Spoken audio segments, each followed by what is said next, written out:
Okay, Ross, do stay with us. We have further updates from related developments.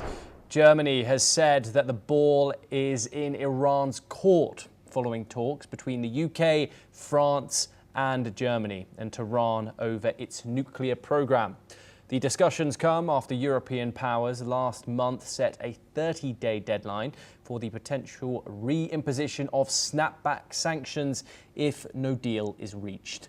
A German Foreign Ministry spokesman said the offer to consider a temporary extension of the snapback sanctions, provided Iran meets certain conditions, remains on the table, but noted that Iran's current steps have so far been insufficient.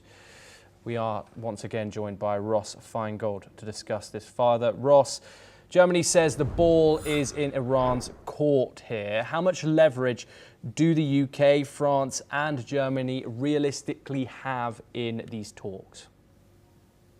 That's a really interesting question, because one way to look at this is the European countries are saying to Iran, we're willing to remove sanctions, or we're willing to do business with you, we're willing to help your economy, which Iran desperately needs. No matter what one's political perspective is on Iran's domestic politics, like the government, dislike the government, everyone in Iran, from the government to the corporate world to the common people, they all want sanctions removed. They all want to participate in the international economy. And so the Europeans are probably very frustrated, because they're saying to the Iranians, we won't impose greater sanctions. We're willing to do business with you. We're even willing to look past some of our concerns about your human rights record. We're not going to attack you. We don't have the capability to do that like the United States does or Israel does.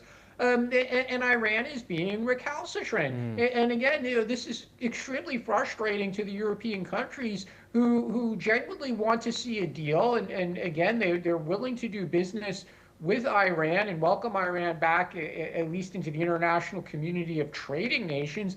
And Iran just doesn't want to do it. Iran wants to insist on developing weapons that they might say it's defensive, but ultimately some of them are offensive, and they're a threat to other countries in the region. So I'm very sympathetic to the frustration of the European countries in this regard.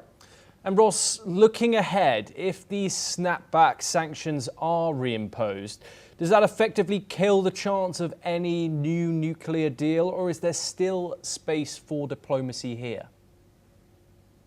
It will be difficult. I never say never about space for diplomacy. And certainly President Trump has been willing, with regard to repeated issues in different places around the world, he's been willing to go against the common thought process when it comes to talks, and involve himself with talks. And some people criticize him over this. How could you deal with Putin? How could you deal with Kim Jong-un? But to be fair to President Trump, he's willing to put his own political capital into those kinds of talks. So I would say we should not say it would be completely closed off, but it would certainly make it difficult, because to the extent that Iran proceeds with these programs, then it makes negotiations more difficult, because Iran will have already accelerated its capabilities versus where they are today.